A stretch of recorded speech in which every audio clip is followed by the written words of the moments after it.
Hello, welcome to AT&T ThreatTraq for August 12th, 2014. This program provides network security highlights, discussion, and countermeasures for cyber threats. Today I'm joined by Matt Kaiser here, and what's on your mind, Matt?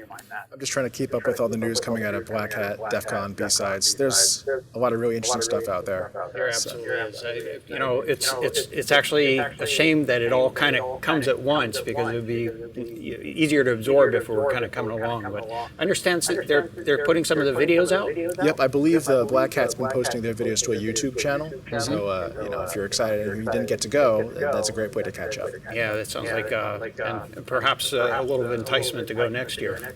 Tell me about it. Okay, also joining us here in the studio, John Hogoboom, and what's on your mind there, John? I've been, actually we got a couple of stories that, one in particular, there's some DNS hijacking with relationship to an APT campaign. It's pretty interesting, and kind of have some tips on how to protect yourself from credential harvesting, because that's kind of been in the news lately. Okay, good. And online here we have Jim Clausing, and Jim, what's on your mind? Well, like everybody else, watching what's going on at Black Hat, DEF CON, and B-Sides, and then I've got a couple of stories I want to talk about. Today's Microsoft Patch Day, so there's some stuff there. Okay. Well, let's not waste any time. Jim, let's just go right over to you and start talking about the what's going on with Windows. Yeah, okay. Last month there were some reports that that today was going to be the day that Microsoft would release Windows 8.1 Update 2. And actually it turns out that they are not releasing it as Windows 8.1 Update 2. When Update 1 came out, we talked about the fact that there are 3 different operating systems that we call Windows 8 now. Well, but what Microsoft is doing is over the next several months, they're rolling out pieces of what some people had assumed was going to be Update 2, which are some interface updates and additional functionality. There's some, in particular, the part of it that was rolled out today should include some touchpad improvements, some closer ties with SharePoint Online, making that more seamless, and a Miracast client. But today is also, their day for doing regular patches, monthly patches, and there are a couple of critical ones this month. In particular, there's a critical Internet Explorer patch that everybody should probably do, as soon as possible. Several more privilege escalations, and there's another remote code execution that escapes me now. But yeah, so it's a busy day, but it looks like rather than one big additional update to 8.1, they're going to spread it out and add the new functionality and the new features little by little over the next few months. Okay. Now, any explanation as to the motivation for doing it this way? No, they haven't come out and said anything about why they're doing it this way. But there are some folks who are guessing that it's to gradually introduce new functionality in advance of. We expect the Windows 9 preview to be available this fall, and Windows 9 probably to be available by next spring. So it sounds like they want to do minor interface tweaks rather than a big service pack-like thing at this point, and they seem to be putting most of their effort into the new OS that they will be rolling out shortly. But that's just conjecture among folks in the press. I don't really have any insights. I don't know anybody inside Microsoft that is really talking about it, but that's what it sounds like. Yeah. I guess it's one of these subtleties that, or, on one hand, you want to kind of be able to provide that big change. And then on the other hand, I think human nature is that they are more acceptant of small changes incrementally going along. So perhaps that's one of the motivating factors for some of this.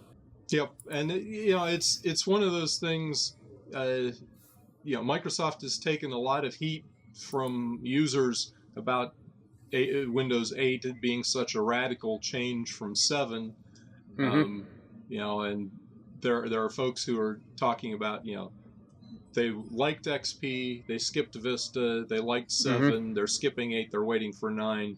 Right. It's tough for Microsoft to make everybody happy. So.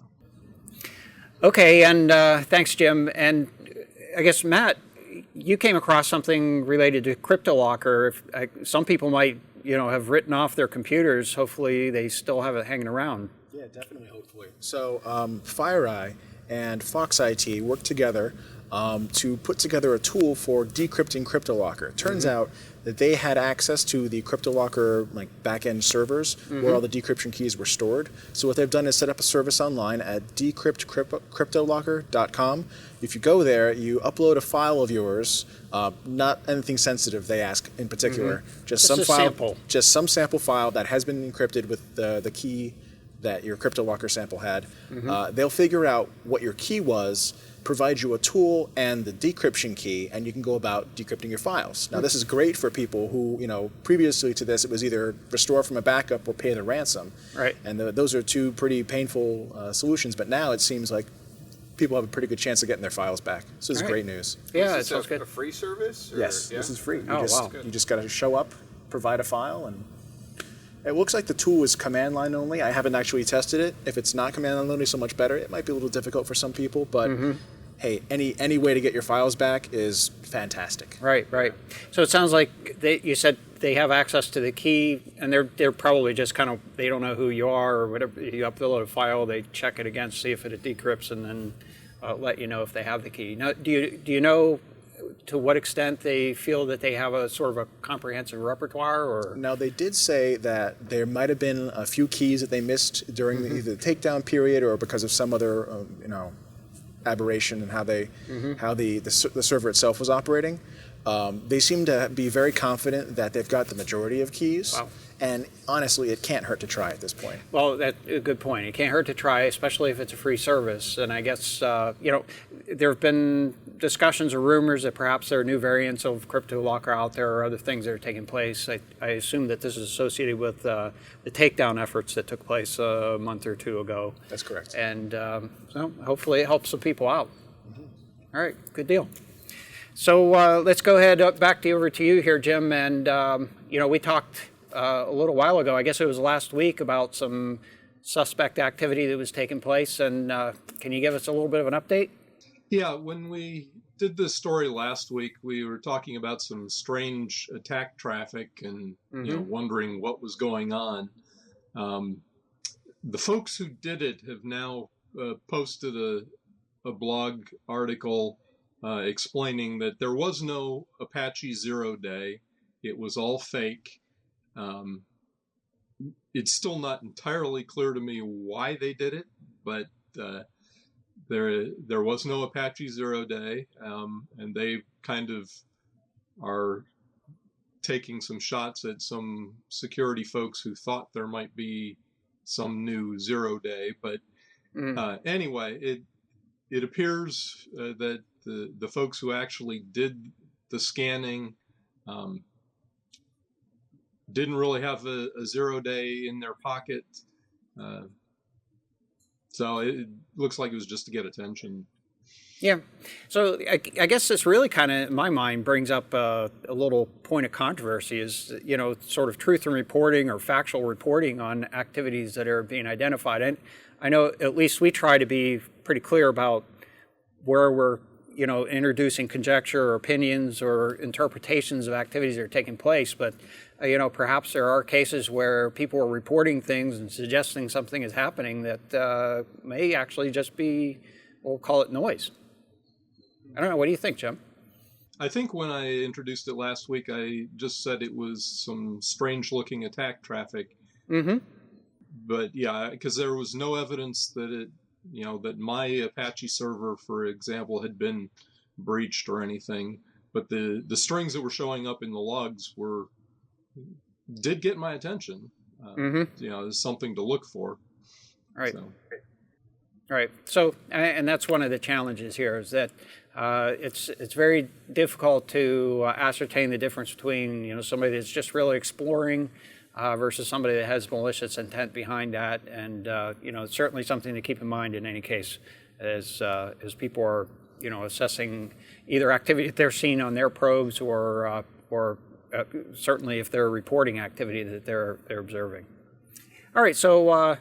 Speaking of activity that's being observed, there was a specific case, I guess we have a few things to talk about relative to DNS, and this is one particular case where it's not acting or it didn't act the way it's supposed to, right? So there's a couple of interesting aspects to this one that the first one will be of interest to all. The second observation that I have is interest to like real down and dirty nerds like myself. But the first part of it is FireEye put out a report about another APT operation. APT is these targeted campaigns by actors who are targeting specific groups, trying to get intellectual property and whatnot, sometimes at the direction of a nation state. And the interesting thing about this is they started to observe a particular type of Trojan called PlugX, which we have some experience doing analysis of as well. And it was connecting to legitimate domains. So it would look like it was connecting to www.adobe.com, www.outlook.com, but when they actually looked at what was going on, the DNS resolution coming back was for an IP that did not belong to either of those two parties. Right. They did a little more digging, and what they observed is they were talking, the client machine was talking to Hurricane Electric DNS servers. So this is basically what they discovered is that Hurricane Electric, they're an ISP, they do a lot of IPv6 hosting as well. They have a hosted DNS service where you can register a free account, and then you could put your DNS, what you want to register in there, and then, kind of like a dynamic DNS kind of thing, but even more so, you could specify the domain you want. So the bug was you could specify domains that are already registered out on the internet. And that's what these actors were doing. So first of all, what they would go in is they registered these legitimate domains pointing to their IP addresses, and the Hurricane Electric DNS servers would respond, if you asked them, you would get a incorrect IP address back for that name. So then the next part of that is, well, that's only going to affect people who use Hurricane Electric for their DNS service. And what the PlugX Trojan that actually was implanted on the machine, it would do kind of a DNS changer type of behavior, where it would change the local DNS on the machine to use Hurricane Electric's DNS servers. So now you've got the path complete there. The Trojan looks up the legitimate domain, but gets the rogue IP address back. Now it can connect to whatever it needs to. There's a couple of different targets which are outlined in the article. And, if you're in that kind of target set, you might be interested to go look at that. You might also want to take a look at in your enterprise or your corporate network, if you do see devices in your corporate network trying to go out to Hurricane Electric DNS servers, you might, not to say that that's a bad thing, but you might want to go check, what are they looking up there? Is this, a legitimate type of activity going on or not? Because chances are you probably want them talking to your internal corporate DNS servers, not to an external one, or ones that you have some relationship with. So there was a second part of this campaign that was also interesting. So related to the same actor set, they also noticed another Trojan, PlugX Trojan, that would go up to a Google code repository. So they kind of have their own Google code. You can set your own project up and whatnot. And on that page was just a hexadecimal string. And what the Trojan would do is go up there, it would look at that string, decode it to get an IP address. And that's what it would actually connect to do the actual command and control from that point on.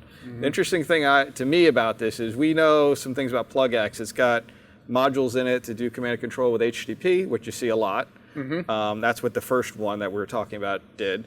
It also has like a TCP socket that it uses as another encrypted kind of communication. And then it also has a UDP module to do it over UDP as well as ICMP. This one's using UDP to connect, which to me is kind of interesting because it's very rare that you see that, or at least our experience, we haven't really seen many of these plugx Trojans using UDP as a protocol for command and control. So a lot of interesting things. The full article is very interesting. I recommend people check it out because it's got all the IP addresses that they've observed. There's many other Google code projects hosted by that same person, whoever that is the one that they found here, and they have different IPs. So there's the same kind of thing going on with different IP addresses, probably for other campaigns or other victim sets and whatnot. Because we tend to see that with these targeted ones, they might use the same Trojan, but then have a different command and control for different target sets, so that kind of distributes it around, and they can keep track of who's who and whatnot. Right. So. All right. Well, I mean, that's that's a handful of stuff. A lot of ground covered on that one, right. But there's a lot of interesting tactics that have been used in this by this particular effort. Okay. So we have rogue domain names for already registered domains due to a bug in a DNS service, and then malware redirecting to use that DNS service so that they can get effectively what would look like a hijack or a poisoning of those particular domain names, and then directing through a variety of protocols to be able to go to basically a command and control server and take control of the system. And plugx, I should mention, is kind of a remote access Trojan kind of backdoor kind of thing. It allows them to, you know, as though they've got a command shell and other types of facilities out there, so they can really root around any machine and see what they're doing, and then move laterally and stuff like that. And I presume the protocol diversity in plugx is to be able to subvert whatever firewall rules in place. Find whatever will let you through, and then use that particular port, whether it be UDP or TCP. Oftentimes, if they're being forced through a proxy, I assume they're going to try to avoid that. And if they're, oftentimes people aren't really paying attention to what's going on in UDP, so it would, particularly outbound UDP. Right. And so that's a case where it might give them an opportunity to get out in ways that hadn't really been anticipated. And their ability to, their usage of kind of using legitimate domains in a rogue way could really trip up maybe someone who's not up to speed. So if you're, a security analyst looking at proxy logs and whatnot, you might just say, oh, he's going to Adobe. Right. But that might not really be the case in this particular situation. So it can really trip up somebody who maybe isn't looking more deeply and is only looking surface deep at the activity that they're seeing. Well, and then on the surface, you'd think that, well, why not just simply analyze DNS to see that, domain names are resolving the IP addresses that you expect. But, with all the content distribution and the diversity that exists in the hosting, particularly with cloud, and it gives you the opportunity to expand and contract as you need to, it makes it a little bit more of a complex process. I'm not saying you shouldn't do it. In fact, I think it would be a valuable thing for organizations to do. It's just not perhaps as straightforward as you might expect. Right. Right. So I guess the sort of the obvious question here, and I'm interested in your opinion on this. John's got a smile because he... I know what this question's going to be. Would DNSSEC help us? I don't know. I can't say for certain that it would help. So with this particular type of activity going on here, even if you had DNSSEC in play, it's unlikely that a malware Trojan is going to give a hoot about whether this is legitimately signed, this DNS answer. But you might be able to do something, in your IDSs and whatnot to maybe somehow do something. I don't know if that could be done.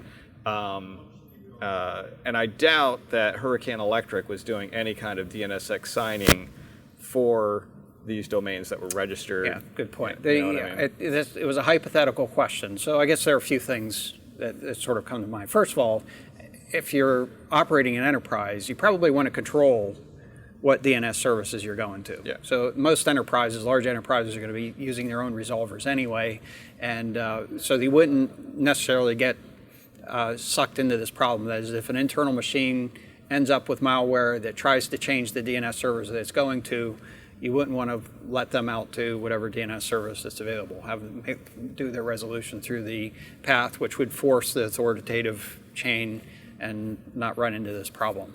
That's presuming the DNS resolvers don't have the same sort of bug or some sort of an issue, of course. But that's we sort of presume that to be the case.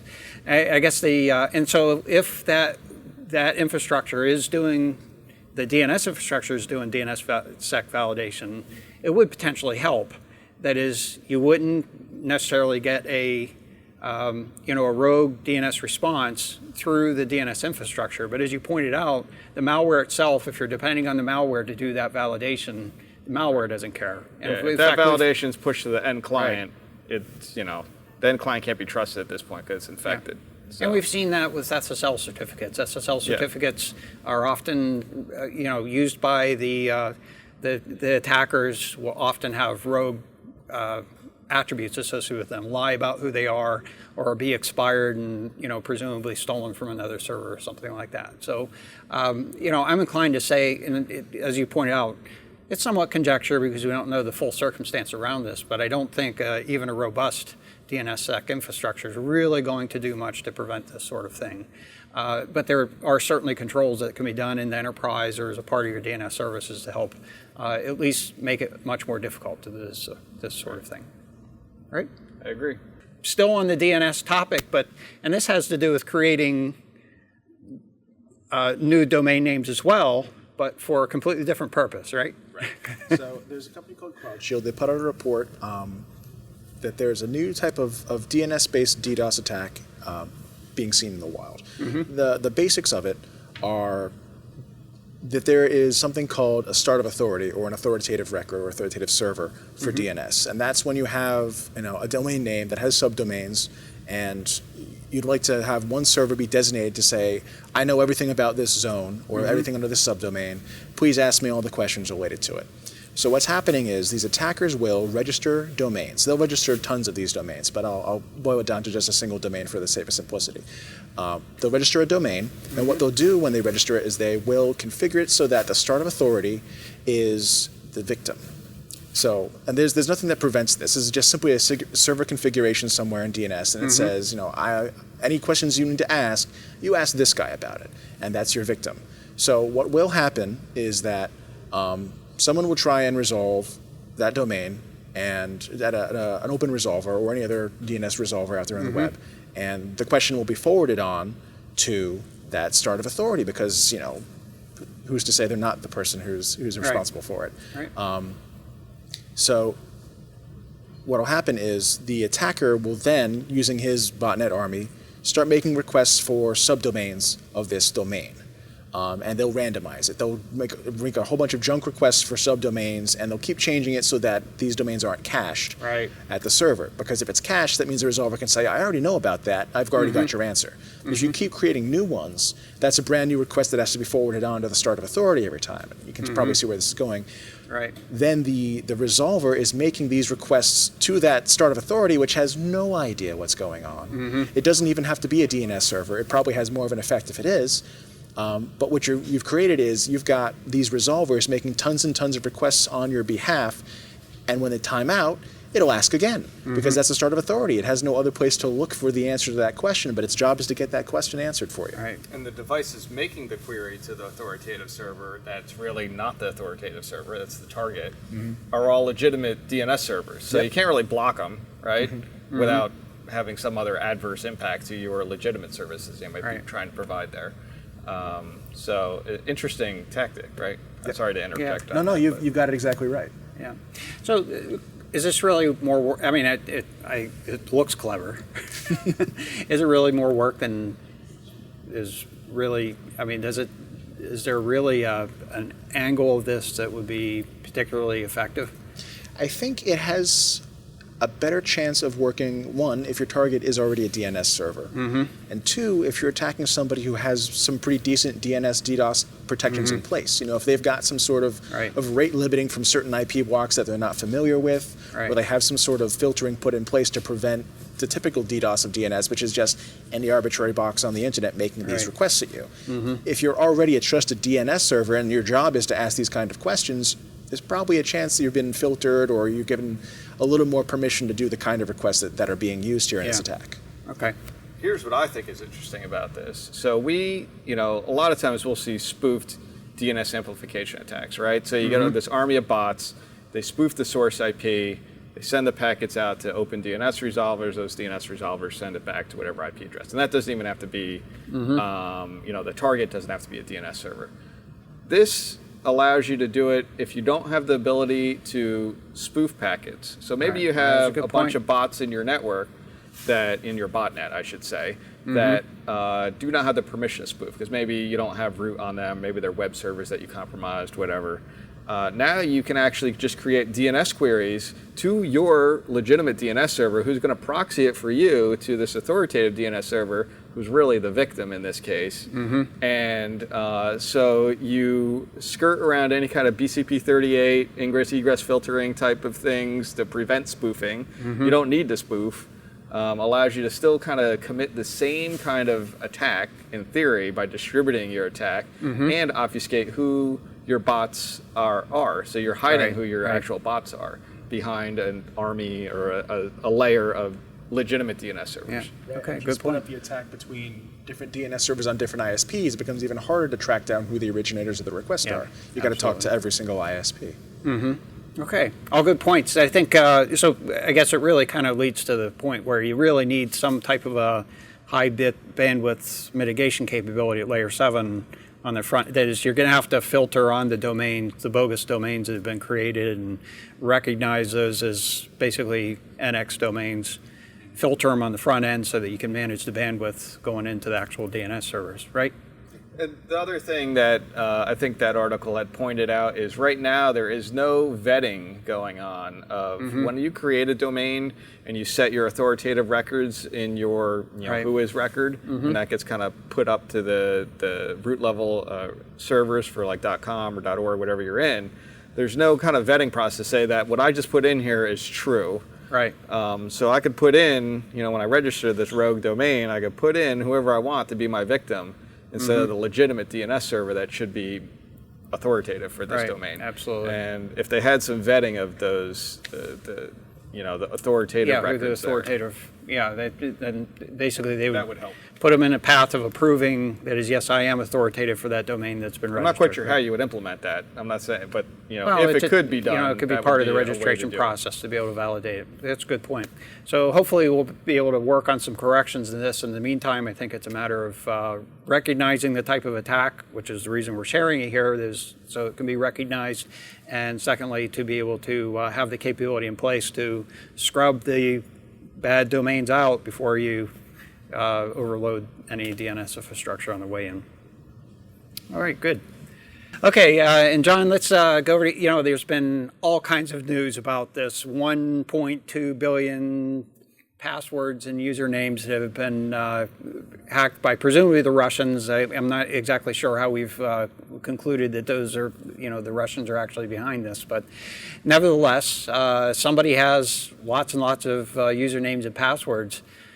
Now, what do we do about it? So, right, and I'm not going to get into the details of that particular incident, because this happens all the time, right? There's these big caches of login credentials that get harvested by various malicious actors. Sometimes they get distributed in underground, et cetera, et cetera.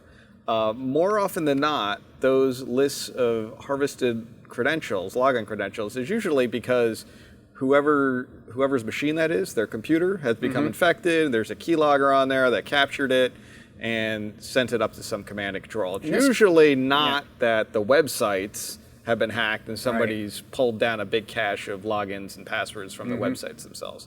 In any event, there's an article that was put out here, and there were some actually, I thought, pretty decent recommendations from one of McAfee's security experts. And I thought we'd just go through them really quickly here, because we talk about this all the time, but it's nice to see it in a list. So you got to go through them, because we kind of hit them one or two at a time on our shows usually. But the first one, never leave a router on its default password. We talk about that all the time. Even beyond that, don't leave default passwords on anything, not just your router. Especially like your DVR or the webcam DVRs that we've talked about, or other types of devices, your NASs, your Synology Station Manager NASs, things like that. Don't leave default passwords on anything. And I don't want to take anything away from that recommendation. I think it's actually spot on. Is it really relevant here? Well, that's a good point. Yes, it is, because that's one way in the past that folks have managed to intercept some of these passwords is by compromising the home routers. Well, you're right. You're right, Jim. I guess I'm perhaps being just a little bit picky here, and I don't mean to take away from the recommendations again. But the significance here, and maybe it's just a lack of detailed information about where these passwords were harvested from. My understanding is they were harvested, as you mentioned, from websites, which presumably people have gone and registered at a website for something or other, not associated with routers or home devices necessarily. So it seems to me that there are some aspects of these recommendations that are just perhaps a little bit beyond the context of the thing and of this particular event, and that's perfectly fine. I just want to make sure that we're not confusing the audience to suggest that fixing this is going to fix anything related to the billion passwords that have presumably been stolen. No, but when we talk about login credential harvesting, there's I can think of three main ways, right? Mm-hmm. Either the end device gets compromised, so my PC got infected with something that's key logging, recording it. Absolutely. The next layer, like we were just talking about, is maybe something in between. Mm-hmm. So between me talking to wherever I'm trying to get to has been compromised, like your home router, or maybe a Wi-Fi hotspot, or something like that where my traffic's crossing over. And then probably the last point would be the actual endpoint that I'm trying to talk to, like the website has been compromised and those credentials have been harvested from there. So to help prevent future passwords from being stolen. Right. Okay. So it's, there's a whole gamut of points of contact that your passwords, logins and passwords pass through between your machine and where it ends up. And we're kind of trying to cover maybe those bases, so to speak. Very good. Like you said, they're not really talking about, it really hasn't been stated where this 1 billion harvested accounts have come from. Mm-hmm. And I'm not going to speculate because I don't really know. I don't know if websites have been actually hacked and the credentials have been harvested, or if it's a big cache of data from keylog infected machines that have all been scooped up into one big pile. Fair point. I don't know. Fair point. I don't, until we hear from the company that reported this, with some more information, then we really don't know. Okay. But anyway, getting back to some of these, never trust free third-party Wi-Fi hotspots. Again, that's kind of the in the middle kind of thing. Consider using some kind of VPN service if you have one, instead of just being on like an open Wi-Fi. Right. When you're using a website to do financial transactions, always make sure that it's HTTPS, so that even if you are on something open, at least between your machine and the website itself, the connection's encrypted. So it'd be pretty difficult for somebody to, be a man in the middle and get your login and password that way. Well, I'm not impossible, but harder. Right. And I'm going to add, just pay attention to the pop-ups. If you get a pop-up that says, we don't understand what the certificate's for, it's expired or something along those lines, that means something.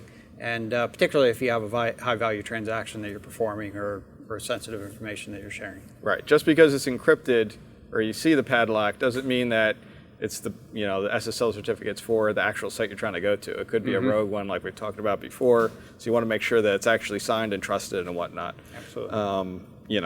From a reputable signer. Then they mention be sure to keep your antivirus browser operating system updated. We talk about that all the time. That's not going to be the complete panacea for all this, because as we know, most malware, the day it comes out, is not recognized by most antivirus. So if you're hit on day one of this malware being distributed, maybe through email and whatnot, you're probably stuck, infected, until maybe an update comes along in a couple of days or so.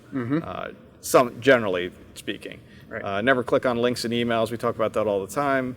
Even if it's supposedly from your bank, or even supposedly from a friend, or something that seems like, oh, this is probably innocuous, or it may not be. It could be an illegitimate, malicious attachment or executable or something that's trying to infect your machine. So rather than click on the link, if your bank's telling you to go do something, go directly to the bank website, to the bank via your web and then browser. find out what they're telling you there, because more often than not, you're going to be able to recognize it. They usually have a messaging service or something to let you know. Right. Or give them a call. Right. Yeah. Use two-step verification for whatever website. They say for email, social networking, But basically anything that you can use, like two-factor authentication, where you have kind of a one-time password, maybe it gets texted to you. I know my bank does that. You know, a lot of other high-value websites have some kind of out-of-band two-factor authentication. If it's available, I would recommend using that, because that makes it a lot more difficult for somebody to compromise your account. And most, as I understand, most places they aren't really pushing that. You have to kind of go ask for it. Yeah, you usually got to check. And just the mere, even if they don't have it, going and asking for it would help to at least indicate let them that know you have that, a desire. Yeah, that more people are interested in it, and that might, you know, be the impetus behind them implementing that in their service. And then use a password manager to keep track of your passwords. Don't use the same password on every website. Use different passwords with some diversity. Store them in some kind of password manager so you don't forget them.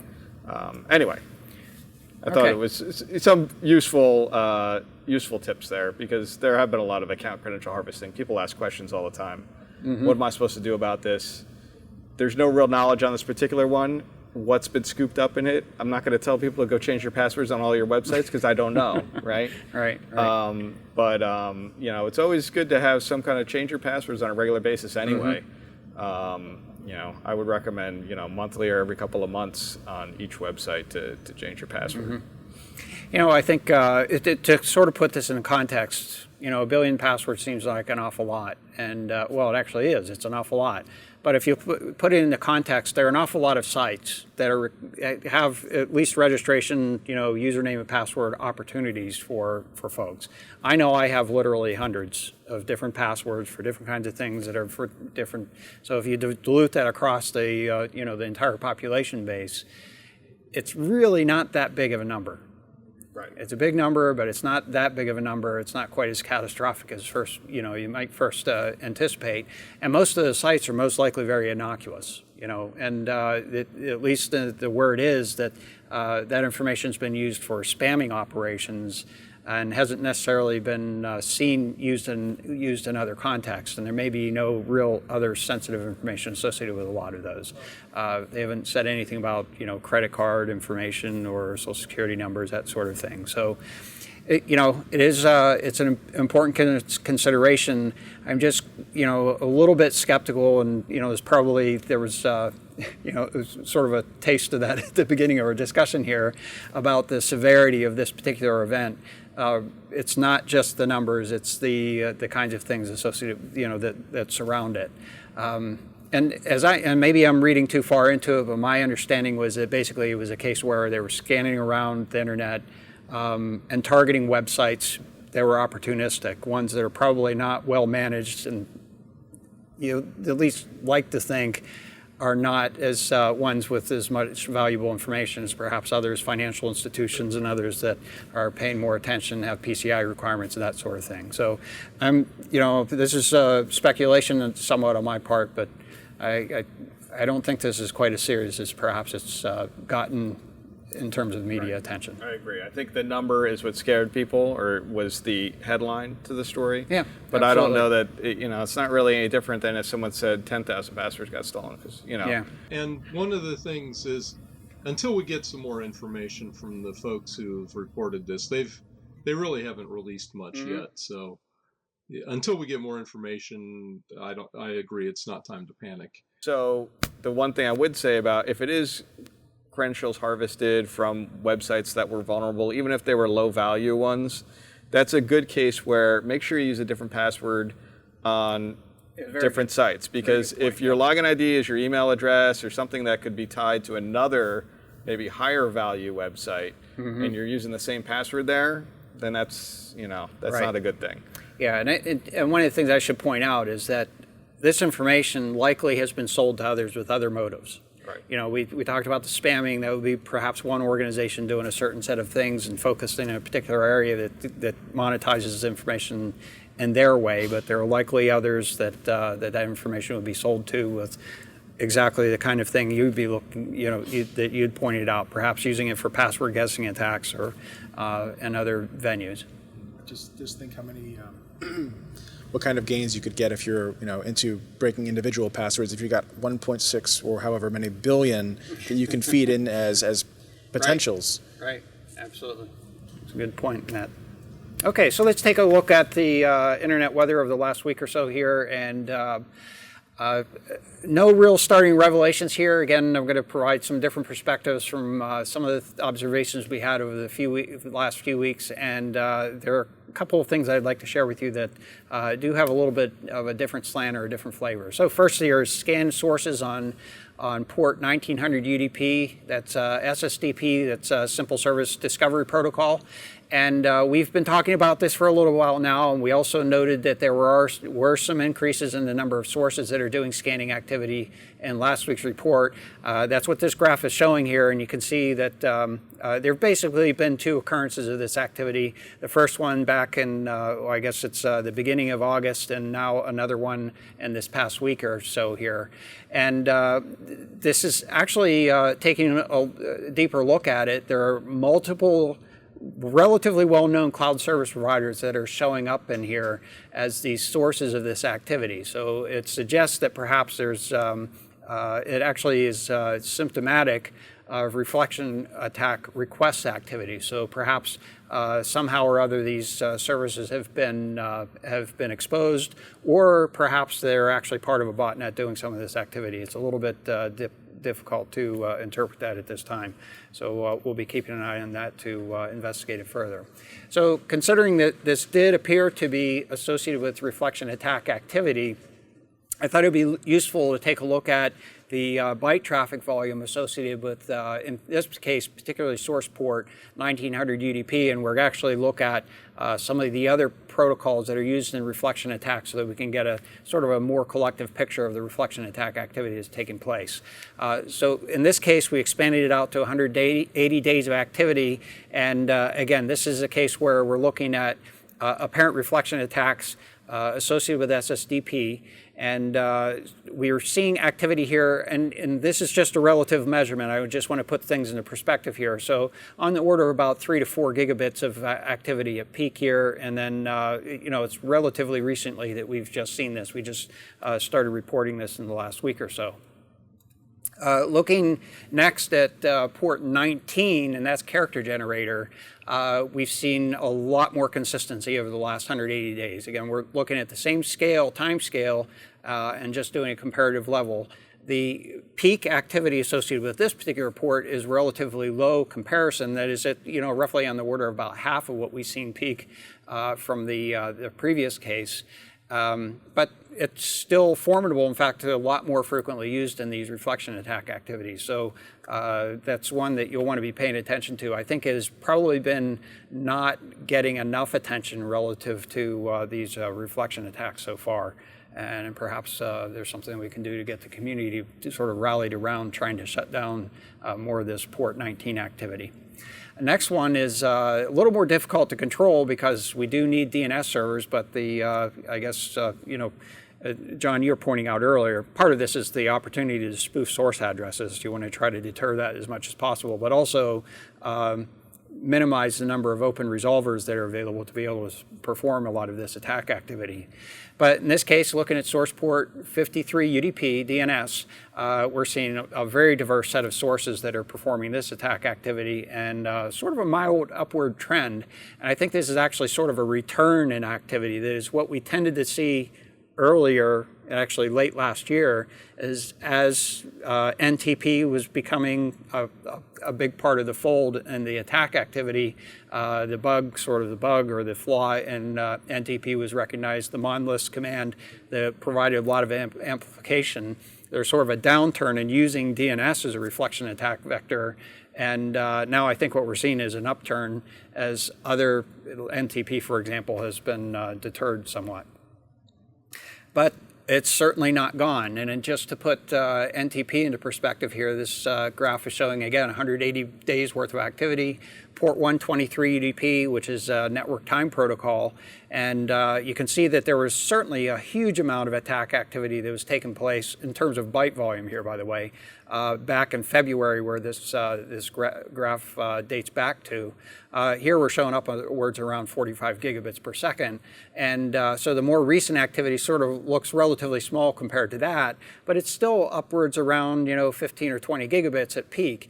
And curious observation, almost all of that traffic was coming from China. And so what it perhaps suggests is that a lot of the NTP servers that are still available haven't been shut down, or perhaps in China, or something along those lines. So this is still a formidable issue. It seems to have, again, a little bit of a resurgence. There's certainly a traffic bias that we've seen, at least from our network perspective, in terms of where that activity is coming from. And the next one is, again, bytes on source port 161. This is a simple network management protocol, and my interpretation is that the folks that are building these tools to perform these attack services have been experimenting with SNMP, but have not gotten the performance that they expected from it. And here we're showing that peaks around in the few hundred megabits per second at the maximum. And so there was a period of time where they were experimenting with that, and it seems to have died off in favor of using the NTP, DNS, and the forgive me, the SSDP, thank you. And Caragen. Yeah, Caragen not changing so much. It seems to be sort of the staple or the steady one underneath this. And so I thought it would be useful to kind of just put the whole collection together here. Again, showing the light green, which is character generator, port 19 UDP. The red showing DNS activity, and you can sort of see the uptick in activity associated with that, but it's still sort of in the noise. And by the way, this is a stacked graph, so these are all additive together, so you can see the collective contributions of all of those. Port 123, which is the dark green activity, and then you can barely see. In fact, it's not even really discernible on this graph, but there is actually a dark blue associated with SNMP, which was not particularly effective. And then last but not least, the port 1900 UDP, that's SSDP, which you can see sort of little spurts of activity kind of buried in here. So we'll have to keep an eye on that and see how that develops going forward. Next item here is scan probes on port 53 TCP, that's DNS. We've been reporting on this for a while. I just thought it would be worthwhile to take a look at the history of it over the last 180 days. And this activity started around about mid-April. There was sort of a pause in the activity, and then it's resumed and has been fairly consistent since then. And this is predominantly a single source from China that's doing this probing activity, and we've seen it probing on a number of other ports as well, as we reported last week. Port 21, that's FTP, port 22, SSH, port 23, Telnet, port 25, which is SMTP, that's Simple Mail Transfer Protocol, port 53 DNS, port 80, that's web, port 443, that's SSL encrypted web, 3389 remote desktop protocol, and port 8080, which is generally associated with a proxy port. And as I've pointed out before, there's clearly a periodicity associated with this, so it is an automated scanning routine that's done daily, but it's not exactly daily. It seems to sort of skew itself across so that it gets hits various windows of the day, time periods of the day over time. Next item here is scan packets on port 80 UDP. Now, normally what we talk about is in terms of probes, that is, attempts to make a unique connection, and in terms of the number of source IP addresses that are doing scanning activity. But in this case, it's scan packets, relatively unusual, but it's significant in this case because what we're really seeing here is a symptom of a reflection attack activity. It appears to be actually a DNS reflection attack against a Ukrainian target, and rather than targeting a particular address, they appear to be targeting a number of addresses. I didn't count exactly how many, but a relatively narrow band of addresses or block of addresses and multiple addresses, which in the activity get picked up as indicative of scanning activity. So that's the symptom here, and it could be associated with some of the global conflicts that are taking place. So Brian, in this case, why did you choose scanned packets to be shown here instead of scanned ports? Because the volume is significantly larger in this case. It really is the difference. So in terms, and that's because there are persistent multiple Oh, so the socket packets. stays open, and within that In effect, yes. Okay. Right. And looking at the top 10 most probed ports, no surprises here. Port 23 at the top of the list, port 22 following that, 1433 TCP, 445 TCP, 3306 TCP. That's MySQL database. I have to think about that to make sure I get it correct. 8080 TCP, 80 TCP, 3389 TCP, and then 443 TCP, all of which we've basically hit on so far. And in terms of the most sources doing the probing, we still have 443 TCP at the top of the list. That was predominantly a set of sources that are coming out of Argentina, but not generating a whole lot of probes. Followed by port 23 TCP, that's that telnet activity, 445 TCP, which, as we well know at this point, is still associated with configure sort of latent infections that are out there. Pretty aggressive ones with that, though.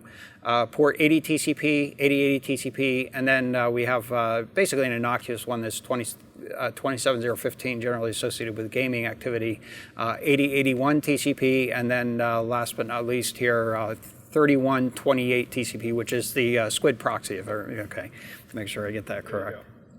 And that's our show for today. If you'd like to get in touch with us, you can email us at threattrack@list.att.com.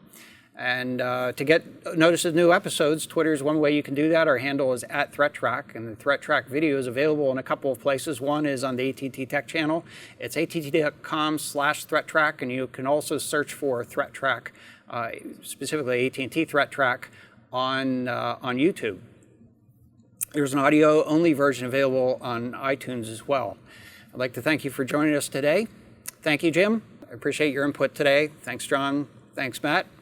I'm Brian Rexroad. We'll be back next week with a new episode. Until then, keep your network safe.